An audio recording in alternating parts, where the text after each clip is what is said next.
Spirit is pleased to dwell. Oh Lord, I long to know your glory. Last week we were studying about the three aspects Paul mentioned in Timothy. గత వారం మనము పౌలు తిమోతికి రాసిన పత్రికలో ఆయన చెప్పిన 3 అంశాల గురించి ధ్యానించాం. One is about to be a good soldier. ఒక మంచి సైనికుడిగా ఉండుట. And second is be a good athlete. రెండవది ఒక మంచి క్రీడాకారుడిగా ఉండుట. And a good farmer. Third one is a good farmer. మూడవది మంచి వ్యవసాయకుడిగా. We understand from these three pictures how we can live a Christian life which is pleasing to God. ఈ 3 అంశాలను మనం ధ్యానించినట్లయితే ఒక దేవుని అంగీకారంగా ఉండే ఒక క్రైస్తవ జీవితం ఏ విధంగా జీవించాలో దాని గురించి నేర్చుకుంటాం. And the last time we talked about a soldier. గత వారం మనం ఒక మంచి సైనికుడిగా ఏ విధంగా ఉండాలి అన్నది నేర్చుకున్నాం. The first thing is they go through rigorous training. మొట్టమొదటిగా వారి జీవితంలో మరి కఠినమైన తర్బీదును పొందుతూ ఉంటారు. And they're physically fit. వారి శరీరీతిగా ఎంతగానో మరి ఫిట్ గా ఉంటారు. They are ready at any time to get into rigorous warfare. They are ready. వారు ఎల్లప్పుడూ కూడా యుద్ధమునకు సిద్ధంగా కలిగి ఉంటారు. We must be spiritually fit. ఆత్మిక రీతిగా మనం కూడా ఆ విధంగా సిద్ధంగా ఉండాలి. By meditating on the word of God. దేవుని వాక్యాన్ని ధ్యానించవచ్చు. Getting the word into your life. దేవుని వాక్యాన్ని మనలో స్వీకరించి disciplining your prayer life. మన ప్రార్థనని క్రమశిక్షణలో పెట్టుకొని having times for full fasting and prayer. మన జీవితంలో క్రమేణా మరి ఉపవాస ప్రార్థనలో క్రమశిక్షణ కలిగి ఉండి. And the second thing, the soldier is always in a uniform. రెండవదిగా సైనికుడు ఎల్లప్పుడూ కూడా యూనిఫామ్ ధరించి ఉంటాడు. And we saw what was the uniform and the armor of God that we have to put on. ఈ విధంగా క్రైస్తవుడు ఒక మంచి మరి క్రైస్తవ వస్త్రములు ధరించి ఆత్మికమైన వస్త్రములు ధరించి ఉండాలో ఆ విధంగా నేర్చుకున్నాం. That you never leave your armor aside and just go around without your armor. ఆయుధ వస్త్రములను ఎప్పుడు కూడా విడిచిపెట్టి క్రైస్తవుడు తన జీవితాన్ని జీవించకూడదు. Throughout your life have that armor on you always. తన జీవితం అంతవరకు కూడా ఎల్లప్పుడూ కూడా ఆ క్రైస్తవ ఆత్మిక వస్త్రములను ధరించుకొని ఉండాలి. The third thing was the soldier's weapons are always ready.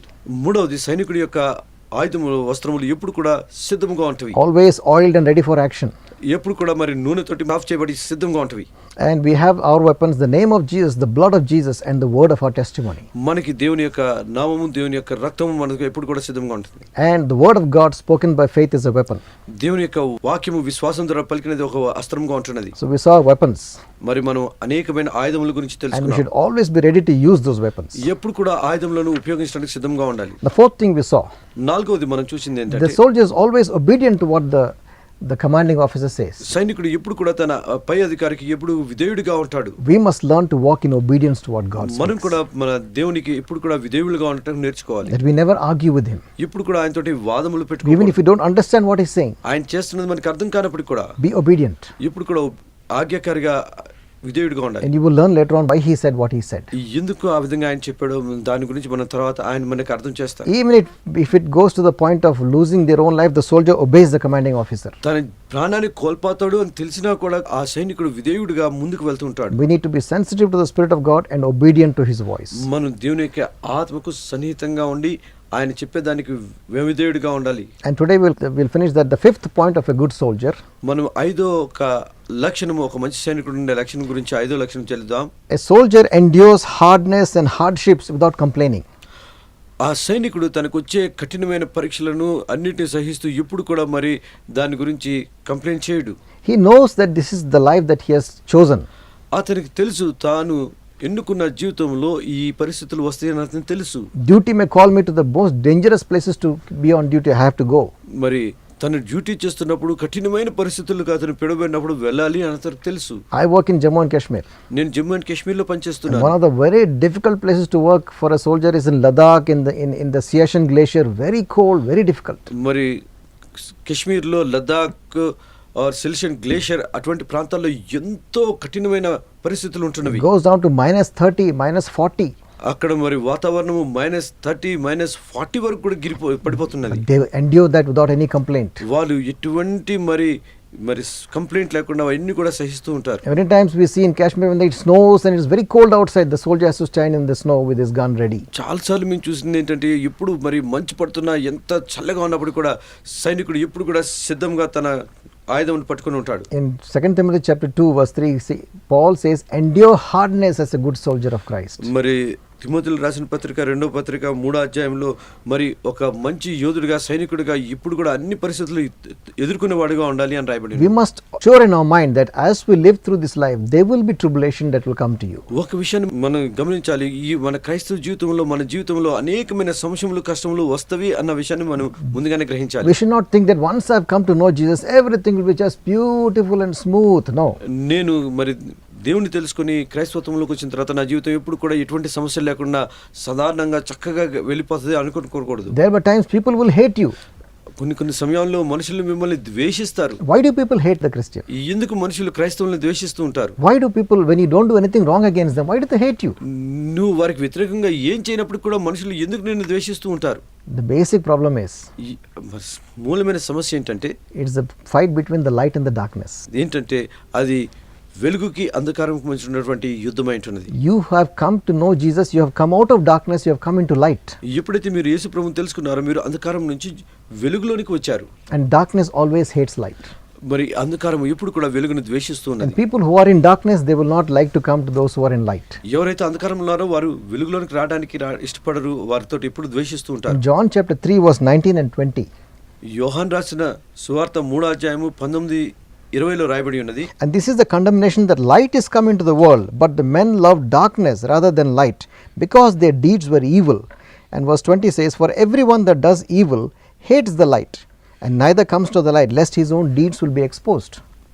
వెలుగు లోకంలోనికి వచ్చును కానీ తమ క్రియలు చెడ్డవైనందున మనుషులు వెలుగును ప్రేమింపక చీకటినే ప్రేమించిరి. దుష్కార్యం చేయి ప్రతివాడును వెలుగును ద్వేషించును, తన క్రియలు దుష్క్రియలుగా కనబడినట్లు వెలుగునొద్దకు రాడు. As a good soldier of Christ, ఒక మంచి సైనికుడిగా you should be ready whenever troubles come, difficulties come, persecutions come, I will face it. ఎన్ని సమస్యలు వచ్చినప్పటికీ ఎన్ని కష్టాలు వచ్చినప్పటికీ నేను వాటిని ఎదుర్కొంటాను. I will not run away, నేను వాటి నుంచి పారిపోను. because now I am a soldier of Christ. ఎందుకంటే నేను క్రీస్తు యొక్క సైనికుడను. Satan will hate me. శైతానుడు నన్ను ద్వేషిస్తాడు. The people of Satan will hate me. శైతాను సంబంధులు అందరూ కూడా నన్ను ద్వేషిస్తారు. Persecutions may come, నాకు ఎన్నో మరి నాకు కఠినమైన పరిస్థితులు వస్తుంటాయి, difficulties may come, ఎన్నో సమస్యలు వస్తుంటవి. but I will face it, అయితే నేను వాటిని ఎదుర్కొంటాను. because I am a soldier of Christ. ఎందుకంటే నేను క్రీస్తు యొక్క సైనికుడను. I belong to his army, నేను ఆయన యొక్క సైనికుల్లో భాగంను. and I will finish this fight. ఈ పోరాటాన్ని నేను విజయవంతంగా ముగిస్తాను. I will not be defeated. నేను అపజయం పొందను. Keep that mind, ఇటువంటి మనసును కలిగి ఉండండి. that even if hardness comes and difficulties come, I will continue my fight, I will not give up. ఎన్ని పరీక్షలు ఎన్ని సమస్యలు ఎన్ని కష్టాలు వచ్చినప్పుడు కూడా నేను విడిచిపెట్టను, నేను నా పోరాటాన్ని ముగిస్తాను. In Acts chapter 14 verse 22, మరి అపోస్తుల కార్యములు 14వ అధ్యాయము 22వ వచనం మనం చూసినట్లయితే Paul says, పౌలు భక్తుడు అంటాడు, we must through much tribulation enter the kingdom of God. శిష్యుల మనసులను దృఢపరిచి విశ్వాసమును నిలకడగా ఉండనివలననియు అనేక శ్రమలను అనిపించి దేవుని రాజ్యంలో ప్రవేశించడం వారిని హెచ్చరించిరి. So if you have to go through tribulation, you must be prepared. As a soldier, I will face it. మరి ఒక సైనికుడిగా ఎన్ని శ్రమలు వచ్చిన వాటిని సహించి నేను ముందుకు వెళ్తాను ఒక తీర్మానంలో ఉండాలి. The minute problems come and you fall away, then you're not a good soldier. శ్రమలు వచ్చినప్పుడు నువ్వు పడిపోయినట్లయితే నువ్వు ఒక మంచి సైనికుడివి కాదు. When troubles come, you become stronger, you're not weaker. నువ్వు సమస్యలు వచ్చినప్పుడు బలహీనుడిగా కాదు బలవంతుడిగా మారాలి. When an eagle flies in the air, ఒక గద్ద ఆకాశంలో మరి ఎగురుతున్నప్పుడు, and when he sees a storm coming towards him, ఆ గద్ద యొక్క పెద్ద తుఫాను వస్తున్నప్పుడు he goes into the storm, అది ఆ తుఫాను లోపలికి వెళ్తుంది, and he will take the air and go higher. అది అక్కడి నుంచి ఆ గాలిని తీసుకొని ఇంకా పైకి వెళ్తున్నది. Many of the birds will fly away, మిగతా పక్షులన్నీ కూడా వెనక్కి but పారిపోతుంటాయి. the eagle goes into the storm. అయితే ఆ గద్ద మాత్రం ఆ తుఫాను లోపలికి ఎగిరి వెళ్తున్నది. As a good soldier of Christ, అది ఒక మంచి సైనికుడి లక్షణమే ఉంటుంది. don't run away from the problems. సమస్యల నుంచి పారిపోవటం కాదు, You will face problems. మనకి సమస్యలు ఎదుర్కొంటాం. And Jesus said, marvel not if the world hates you, లోకం మిమ్మల్ని ద్వేషించినట్లయితే మీద ఆశ్చర్యపడవద్దు, because it hated me. That's what the Lord said. మొదటిగా లోకము నన్ను ద్వేషించింది, So it will hate you also. అది మిమ్మల్ని కూడా ద్వేషిస్తుంది But if అన్నారు. you're a good soldier, ఒక మంచి సైనికుడిగా ఉండు, you will not run away from it. నువ్వు ఎప్పుడు కూడా సమస్యలు పారిపోవద్దు. You will face the problems నువ్వు సమస్యలను ఎదుర్కొను, and you will overcome it, నువ్వు వాటిని జయించి ముందుకు వెళ్తావు. because your eyes are on heaven. ఎందుకంటే నీ కన్ను దృష్టి ఆకాశం వైపు పరలోకం వైపు ఉన్నది. When you have fought a good fight, నువ్వు ఒక మంచి పోరాడినప్పుడు there is a crown waiting for you. నీ కొరకు ఒక మంచి కిరీటం సిద్ధపరచబడి ఉన్నది. Those who overcome, God will give them a crown. ఎవరైతే విజయవంతులుగా ఉంటారో వారికి దేవుడు ఒక కిరీటాన్ని సిద్ధపరిచారు. I am looking forward to that. నేను ఆ కిరీటం కొరకు ఎదురు I చూస్తున్నాను. don't want to lose that crown. నేను ఆ కిరీటం పోగొట్టుకోవాలని ఆశపడను. Whatever comes, I will face it. ఎన్ని సమస్యలు వచ్చినప్పుడు కూడా నేను ఎదుర్కొంటాను. I will not deny my faith. నేను నా విశ్వాసాన్ని నిరాకరించను. But I will walk with the Lord. I will be a good soldier. నేను ఆయనతో కూడా వెంబడించి ఒక మంచి సైనికుడిగా ఉంటాను. And like Paul, ఒక పౌలు భక్తుడిగా at the end of his life, he said, I have fought a good fight. తన జీవితం ముగింపులో అంటాడు, నేను ఒక మంచి పోరాటం పోరాడి తిని, I have run a good race. నేను ఒక మంచి పరుగును పరిగెత్తాను. That is how we should be. ఆ విధంగా మనం ఉండాలి. Our end of the life, we should say, we have fought a good fight. మన జీవితం ముగింపులో మనం అనాలి, నేను ఒక మంచి పోరాటం I పోరాడాను. have finished the race.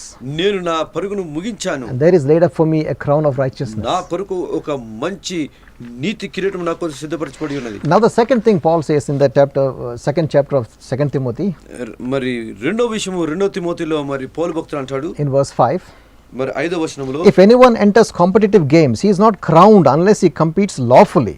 That means fairly according to the rules that are laid down. మరియు జట్టు వాడు పోరాడినప్పుడు నియమ ప్రకారం పోరాడుకుంటే వానికి కిరీటం దొరకదు అని రాయబడి ఉన్నది. Now the second thing Paul compares is an athlete. రెండవది ఒక క్రీడాకారుడు విషయం రాయబడి ఉన్నది. So when you think about an athlete, we learn certain characteristics of an athlete. ఒక క్రీడాకారుడిని మనం చూసినట్లయితే అతను కొన్ని లక్షణాలు మనం నేర్చుకుంటాం. And we need to practice the same qualities. అదే ఒక లక్షణాలు మనం అలవరుచుకోవాలి. Because we are also running a race. ఎందుకంటే మనం కూడా ఒక పరుగు పందెంలో ఉన్నాం. The end of that race is when we leave this world and enter the heaven.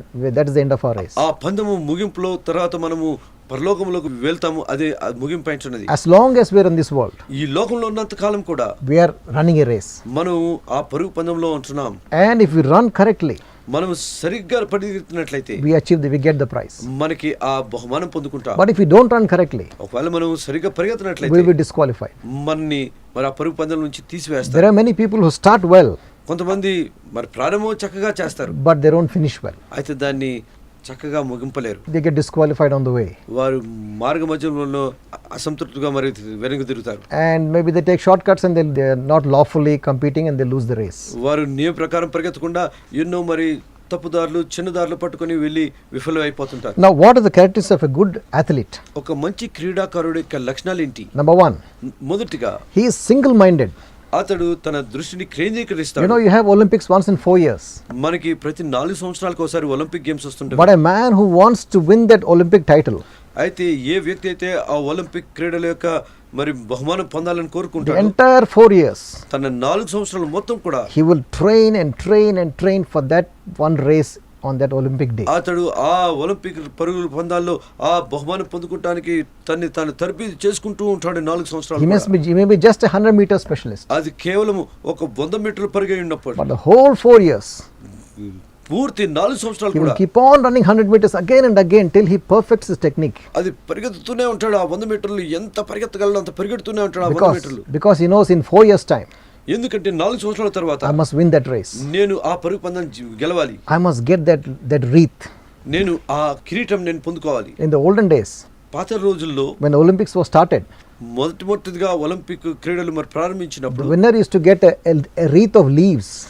ఆ పరుగు పందెంలో గెలిచిన వాడికి మరి ఆకులతో కూడినటువంటి ఒక కిరీటము And దొరికింది. after some time, that all things will dry up and it's gone. But for that leafy thing, they would train for years. అయితే ఆ ఆకులు కొద్ది కాలమైన తర్వాత మరి వాడిపోయి పడిపోతుంటే అయినప్పటికీ కూడా ఆ యొక్క కిరీటం కొరకు అతడు ఎంతో కాలం దానికోసం ప్రయాసపడి తరబేదు పొందుతుంటాడు. How does this apply to us? ఏ విధంగా ఇది మన జీవితంలో అలవర్చుకోగలం? We should be single-minded in our pursuit of God. మనము ఏక లక్ష్యం కలిగి ఉండాలి మన జీవితంలో. Find the will of God for your life దేవుని చిత్తం మన జీవితంలో ఏమైనా తెలుసుకోవాలి, and fulfill it. దాన్ని పూర్తి చేయాలి. That should be a single-minded devotion. అది మన ఏక లక్షణం, మన జీవితం యొక్క ముఖ్య లక్షణం. Lord, I want to know your will. ప్రభువా, నీ చిత్తం నా జీవితంలో తెలియాలి. Why am I on this earth for? నేను ఈ లోకంలో ఎందుకుంటున్నాను? Why did you create me? నన్ను మీరు ఎందుకు సృజించారు? Reveal to me your will అయ్యా, నీ చిత్తం నాకు బయలుపరచండి, and I want to fulfill it. నేను దాన్ని సంపూర్తి చేయాలి. Have a single-minded attitude. కేవలం ఏక లక్ష్యం గురి కలిగి ఉండాలి మన జీవితంలో. It will be very sad ఎంతో మరి విషాదకరము at the end of your life if you find that you miss the will of God. మనము మన జీవితం ముగింపులో దేవుని చిత్తాన్ని మనము తప్పిపోయినట్లయితే ఎంతో విషాదకరం. There's so many opportunities God gave you, you could not use it because you didn't know what you were doing. మరి దేవుడు ఎన్నో మన జీవితంలో అవకాశాలు ఇచ్చినప్పుడు మనం దేవుని చిత్తాన్ని నెరవేర్చలేకపోయి ఉన్నాం. Your mind was diverted by too many things. చాలా విషయాల్లో మన మనసు ఇటు అటు కొట్టుకులాడి You were వెళ్ళిపోతుంది. diverted by your hobbies and your business and your duties and so many things. మన ఇష్టాలు, మన యొక్క కర్తవ్యాలు, మన బాధ్యతలను బట్టి మన మనసు ఇటు అటు కొట్టుకులాడుతూ మరి దేవుని చిత్తాన్ని తెలుసుకోలేకుండా There are ఉన్నాం. too many distractions. ఎన్నో అభ్యంతరాలు ఉంటున్నవి జీవితంలో. But one who runs a good race అయితే మంచి పరుగు పరిగెత్తే క్రీడాకారుడు is the one who is single-minded. అతనికి ఏక లక్ష్యం కలిగి ఉంటాడు. You know, Paul says పౌలు భక్తుడు అంటున్నాడు in Philippians chapter 3 verse 13, brothers, I have not achieved it, but I focus on this one thing, forgetting the past and looking forward to what lies ahead. I press on to reach the end of the race and receive the heavenly prize for which God through Jesus Christ is calling us. ఫిలిప్పీలు రాసిన పత్రిక 3:13 సహోదరులారా, నేను ఇదివరకు పట్టుకొని ఉన్న నన్ను తలంచుకున్నాను, అయితే ఒకటి చేయుచున్నాను, వెనుకున్నవి మరచి ముందున్న వాటి కొరకు వేగిరపడుచు క్రీస్తు యేసునందు దేవుని ఉన్నత పిలుపు కొరకు బహుమానం పొందవలనని గురి యొద్దకే పరిగెత్తుచున్నాను. So Paul says, I focus on the one thing that is ahead of me, నేను ఆ ఒకే ఒక్క విషయమే లక్ష్యమును పెట్టుకొని ఉంటున్నాను. forgetting all the past, మీతో పాతవన్నీ కూడా మరచిపోయి keeping my eyes on the prize. నేను ఆ బహుమానం మీద నా కనుదృష్టిని పెట్టి I run the race నేను ఆ పరుగు పరిగెడుతున్నాను. and I press on నేను ముందుకు పరిగెడుతూ ఉన్నాను. to reach the end of that race నేను ఆ పరుగు ముగింపు వల్లని పరిగెడుతున్నాను. because I'm looking for that prize that God is going to give me. ఎందుకంటే ఆ బహుమానం దేవుడు నాకు ఇవ్వబోతున్న బహుమానం గురించి నేను We పరిగెడుతున్నాను. need to have that single-minded attitude in our life. అటువంటి ఏక లక్ష్యము నా జీవితంలో కలిగి ఉండాలి. Whatever duty you may do, whatever business you may be doing, ఏ యొక్క వ్యాపారం చేస్తున్నప్పటికీ, ఏ యొక్క మరి డ్యూటీ చేస్తున్నప్పుడు కూడా, you may be a doctor, an engineer, or whatever you are. మనం ఒక డాక్టర్ అయి ఉండొచ్చు, ఇంజనీర్ అయి ఉండొచ్చు, You may be a minister of God. మనం దేవుని యొక్క సేవకులమై ఉండొచ్చు. Anything you are doing, ఏ పని మనం చేస్తున్నప్పుడు కూడా the one thing that you need to have a single-minded attitude, Lord, what is your will for my life and how can I fulfill it? I want to fulfill it. ఒక లక్షణం మనం కలిగి ఉండాలి. ప్రభువా, నా జీవిత చిత్తం ఏంటి, నేను దాన్ని నెరవేర్చాలి అన్నటువంటి దృఢ నిశ్చయం కలిగి ఉండాలి. Each one of us has a calling. ప్రతి ఒక్కరికి ఒక పిలుపు ఉంటున్నది. We are not here by accident. మనం ఈ లోకంలో ఏదో ప్రమాద స్థితిలో మనం ఈ లోకంలో లేము. God created you and put you on this purpose on this world for a purpose only you can do. దేవుడు ఈ లోకంలో మన ఒక ఉద్దేశం బట్టి, ఒక కారణమును బట్టి ఈ లోకంలో మనని జీవింపజేశారు. What you can do, I cannot do. నువ్వు చేస్తున్న పని నేను చేయలేకపోవచ్చు. Maybe what I can do, you cannot do. నేను చేస్తున్న పని నువ్వు చేయలేకపోవచ్చు. But each one of us has a calling. అయితే ప్రతి ఒక్కరికి ఒక పిలుపు ఉంటున్నది. If you are a child of God, ఒకవేళ మీరు దేవుని యొక్క పిల్లలైతే, there is a సంతానమైతే, calling on your life. మీ జీవితంలో ఒక పిలుపు ఉన్నట్లయితే Never compare with somebody else. ఎప్పుడు కూడా ఇతరులతో పోల్చుకోవద్దు. Don't think that person is doing much more for the Lord, I am not able to do. Don't compare. ఎప్పుడు కూడా అతడు నాకంటే బాగా హెచ్చుగా చేయగలుగుతున్నాడు అని ఇప్పుడు కూడా మిమ్మల్ని మీరు పోల్చుకోవద్దు. Find out what God has given you. నీకు దేవుడు ఏమిచ్చాడో అది మీరు తెలుసుకోనండి. Find out the talents He has put into you. దేవుడు నీకు ఏ యొక్క కృపావరములు ఇచ్చాడో వాటిని తెలుసుకోనండి. Ask Him for His will in your life. What is your will? Lord, teach me. He will talk to you. ప్రభువా, నా జీవితంలో నీ చిత్తం ఏంటి అని ఆయన అడిగి తెలుసుకోండి. And fulfill the calling. ఆయన పిలిచిన పిలుపు నెరవేర్చండి. You will receive your prize. మీరు మీ బహుమానం పొందుకోగలుగుతారు. God will say, well done, my son. దేవుడు అంటాడు, భలా మంచి దాసుడా, You did my will on the earth. నువ్వు ఈ లోకంలో నా చిత్తాన్ని నెరవేర్చావు. You didn't waste your life. నీ జీవితాన్ని వ్యర్థంగా పాడు చేయలేదు. Come into the glory of God. Come into my kingdom. దేవుని రాజ్యంలో, నా మహిమలో రండి అని You పిలుస్తాడు. will be welcomed into the kingdom of God. నీకు ఆయన రాజ్యంలో స్వాగతం కలుగుతున్నది. Now, the second thing about an athlete, రెండవ లక్షణము, ఒక క్రీడాకారుని యొక్క లక్షణం ఏంటంటే they take proper diet. వారు సరైన పోషణ తీసుకుంటారు. They won't keep on eating fast food and burgers and all sort of things. వారు మరి ఈ రోజుల్లో ఉన్నటువంటి ఫాస్ట్ ఫుడ్, బర్గర్స్ ఇట్లాంటివన్నీ కూడా మరి ఎక్కువగా సేవించరు. They will eat right వారు సరైన క్రమంలో తింటారు. and they will maintain a right weight. వారు సరైన వారి బరువును చేస్తుంటారు. You won't find an athlete who is obese and big. క్రీడాకారుడు పెద్ద పొట్ట కలిగి, బొజ్జ కలిగి తన జీవితంలో నడిచేవాడుగా ఉంటాడు. An athlete who runs has to be slim and trim, no fat anywhere. మరి పరిగెత్తే ఆ క్రీడాకారుడు ఎప్పుడు కూడా తన్ని తాను చక్కగా సన్నగా సిద్ధం కలిగి ఉంటాడు. As Christians, ఒక క్రైస్తవులుగా we need to watch our diet. మనం కూడా మన జీవితంలో మన పోషణను మనం చూసుకుంటూ I'm not ఉండాలి. talking of food. నేను భోజనం గురించి మాట్లాడుతున్నాను. What do you allow to enter your mind? నీ యొక్క మనసులో దేన్నైతే నువ్వు సేవిస్తున్నావో, what do you allow to enter your ears, నీ యొక్క చెవుల గుండా మీరు దేనైతే ప్రవేశించడానికి నువ్వు సిద్ధపడుతున్నావో, what are you feeding yourself with, your mind and your what are you feeding your mind with. నువ్వు నీ మనసును ఏ విషయాలతో పోషిస్తున్నావు. You read many things which are not suitable. చాలా వాటిని నువ్వు చదువుతూ ఉంటావు, నీకు అది అవసరం లేని వాటిని చదువుతూ ఉన్నావు. Maybe you're watching many pictures and say this thing which are not suitable. చాలా మరి సినిమాలు చాలా విషయాలు నువ్వు చూస్తున్నావు, నీకు అది సూట్ అయినటువంటి వాటిని చూస్తున్నావు. Maybe you're hearing things which are not good. చాలా విషయాలు వింటున్నావు, నీకు అది అనవసరమైన వ్యర్థమైన వాటిని See, వింటున్నావు. we are putting all inputs into our mind which is not convenient. మనకి అనవసరం లేనటువంటివి అనేకమైన విషయాలు వ్యర్థమైన వాటిని మన మనసులోకి వాటిని మనము లోపలికి ఇన్పుట్గా ఫీడ్ చేస్తాం. How do you take the proper diet? మీరు సరైన పోషణ ఏ విధంగా తీసుకుంటున్నారు? Spend time with the word of God. This is the food for your soul. The word of God is food for your soul. దేవుని వాక్యమును దేవుని సన్నిధిలో సమయానికి వెచ్చించండి. అది దేవుని వాక్యం మనకి పోషణ అయిన భోజనం ఉంటున్నది. Feed on the word every day. ప్రతి దినము దేవుని వాక్యంలో భోజనంగా సేవించండి. Meditate on what you read. మనం చదువుతున్న దాన్ని ధ్యానించాలి. Let it work in your mind. Think over it. అది మన మనసులో కార్యసాధన చేయాలి, దాని గురించి ఆలోచించండి. Your mind will be clean. అప్పుడు మన మనసు శుద్ధంగా ఉంటున్నది. The word of God will fill your soul. దేవుని వాక్యము మన ఆత్మను నింపుతున్నది. Spend much time in worship and fellowshipping with other believers. ఎక్కువ సమయం మరి ఆరాధనలో మరి సహవాసంలో మన సమయాన్ని వెచ్చించండి. Spend time in the Lord's presence. దేవుని సన్నిధిలో సమయాన్ని వెచ్చించండి. Worshiping Him. ఆయన ఆరాధిస్తూ. And this will be a food for your soul. అది మన ప్రాణమునికి పోషణ ఉంటున్నది. Unnecessary things avoid. అభ్యంతరకరమైనటువంటి విడిచిపెట్టండి. Sometimes I used to find that I was reading too much of news on my mobile. నేను ఒక్కోసారి నా మొబైల్లో ఎక్కువ వార్తల గురించి చదువుతున్నాను అనిపిస్తుంటుంది. Nowadays you have all smartphones. ఈ దినమున మంచి స్మార్ట్ ఫోన్లు వస్తున్నవి. 10 different newspapers you'll get. 10 news వార్తాపత్రికలు ఒక మొబైల్ ఫోన్ మీద Oh, వస్తున్నాయి. you can see even videos on that. You can see TV on that. దీంట్లో ఈ ఫోన్ లో మనం టీవీ చూడొచ్చు, వీడియోలు చూడొచ్చు. And you find everyone all the time just keep on playing with their mobiles. చాలా మంది మరి ఈ మొబైల్ చేతిలో పట్టుకొని వాటితో బటన్లు నొక్కుతూ ఆడుతూ ఉన్నట్టు Keep కనిపిస్తున్నారు. on reading one paper after another paper. Time ఒక all paper wasting the time. ఒక పేపర్ తర్వాత రెండో పేపర్, మరి సమయం అంతా కూడా వాటి వార్తలు చదువుతూ వెచ్చిస్తున్నారు. I decided, నేను నిర్ణయించుకున్నాను, Lord, I'm not going to spend all the. I noticed I was going too much into reading all the news. I decided not to do that. నేను గమనించాను నా జీవితంలో నేను ఎక్కువ సమయాన్ని వ్యర్థమైన వాటికి వెచ్చిస్తున్నాను. ప్రభువా, నేను ఇటువంటి తీర్మానం చేసుకుంటున్నాను, నేను ఇక నుంచి అటువంటి వ్యర్థమైన వాటి వైపు తిరగను. You must make a discipline. You must make a choice. మనం ఒక నిర్ణయం తీసుకోవాలి. I will feed on that which is good. మంచి వాటి విషయంలో మనము దానిలో మనం పట్టుకొని ఉండాలి. I won't become an out of shape athlete. నేను ఒక క్రమశిక్షణ లేని ఒక క్రీడాకారుడిగా మరి వ్యర్థమైన ఆకారంలో ఉండను. So the first thing was single-mindedness. మొట్టమొదటిది ఏకాగ్రత కలిగిన లక్షణం. The second was a proper diet. రెండవది సరైన పోషణ. The third thing is, మూడవదిగా an athlete will not wear unnecessary clothing while he's running. ఒక క్రీడాకారుడు అనవసరమైనవన్నిటి కూడా పరిగెత్తే సమయంలో వస్త్రములు వేసుకోడు. He will wear the lightest clothes. అన్నిటికంటే చాలా సులువుగా A light ఉండే banyan. వాటిని వేసుకుంటాడు. A light banyan. ఒక పల్చటి బనియాన్ And a వేసుకుంటాడు. very light shorts. ఒక పల్చటి చెడ్డీని వేసుకుంటాడు. Light shoes. yani తేలికమైన బూట్లు వేసుకుంటాడు. So that he doesn't get hindered in his race. ఎందుకంటే తన పరుగు బంధంలో ఎటువంటి ఆటంకం లేకుండా. Because all these extra weights will pull you back. ఎందుకంటే అనవసరమైన బరువులన్నీ కూడా మన వెనక్కి లాగి వేస్తుంటవి. Once I saw a program. నేను ఒకసారి ఒక ప్రోగ్రామ్ చూశాను. News program. ఒక ప్రోగ్రామ్ చూశాను. They were talking about one athlete from a country. ఆ ప్రోగ్రామ్ లో ఒక క్రీడాకారుడు, ఒక దేశం ఒక క్రీడాకారుడు గురించి మాట్లాడుతున్నారు. One lady athlete. ఒక స్త్రీ అంటున్నది.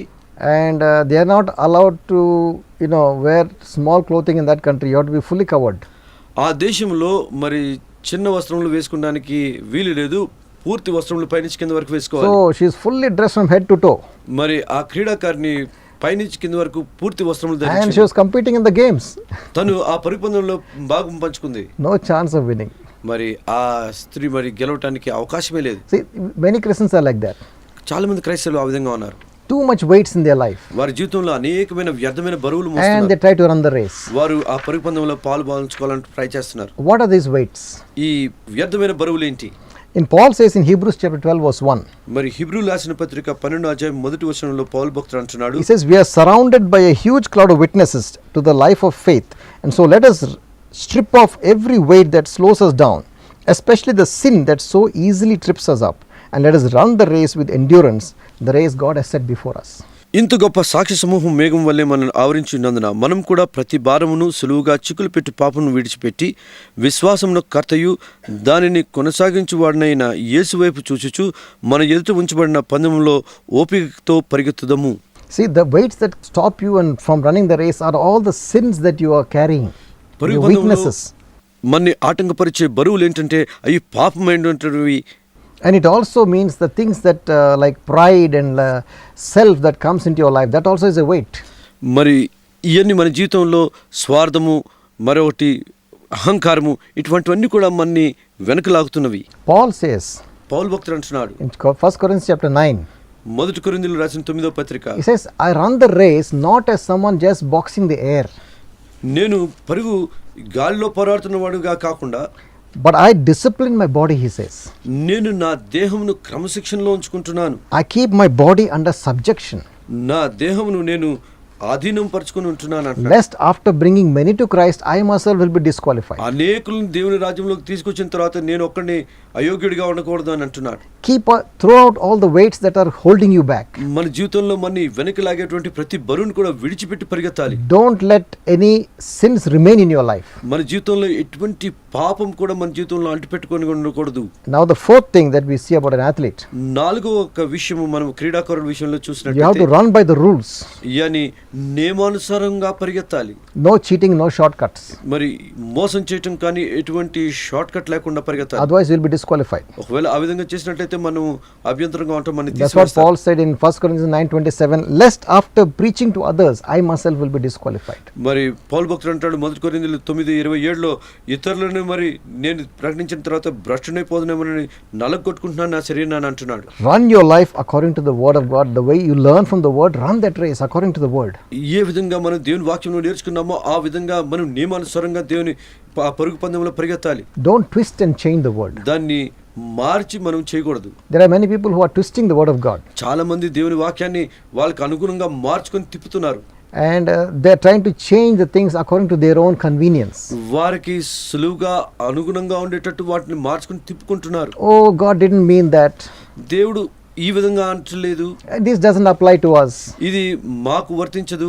This applies only to those people at that time. ఇది ఆ రోజుల్లో ఆ మనుషుల కొరకై మరి రాయబడి ఉన్నది. You have to run your race according to the rules laid down in the word of God. మనం మన పరుగు పందెంలో దేవుడు నియమించిన నియమానుసారంగా మనం పరిగెత్తాలి. The entire word of God is at the counsel of God. దేవుని పూర్తి వాక్యమంతటి కూడా ఆయన మనకిచ్చిన మంచి మరి నియమమైనది. It is inspired by God. అది దేవుని ఆత్మతో ప్రేరేపింపబడినది. You need to walk according to the word of God. మనం దేవుని వాక్యానుసారంగా నడవాలి. Then your race will be accepted. అప్పుడే మన పరుగు పందెము అంగీకరింపబడుతున్నది. I want to just pray for you. నేను మీ కొరకు ప్రార్థించాలని ఆశపడుతున్నాను. Those for you who are sick, మరి ఎవరైతే రోగగ్రహంగా ఉంటున్నారో వారి కొరకు ప్రార్థించాలనుకుంటున్నాను. trust in the Lord. He is the one who heals you. దేవుని యందు నమ్మిక ఉంచండి. ఆయన మిమ్మల్ని స్వస్థపరచువాడు. I'm not the healer. నేను స్వస్థపరచువాడు నేను కాదు. Jesus is the healer. Yesu స్వస్థపరచువాడైనాడు. He is the one who can heal your sicknesses. ఆయన మీ రోగం నుంచి మిమ్మల్ని స్వస్థపరచేవాడు. Have faith in him. ఆయన యందు విశ్వాసం కలిగి ఉండండి. Join your faith with my faith. నా విశ్వాసంతో మీ విశ్వాసాన్ని కలపండి. And as I pray for you, just put your hand on where you're hurting మీకు ఎక్కడైతే బాధగా ఉంటుందో నొప్పిగా ఉంటుందో అక్కడ మీ చేతులను పెట్టుకోండి. and call out to Jesus. ఆయన యేసుని పిలవండి. So Jesus, heal me.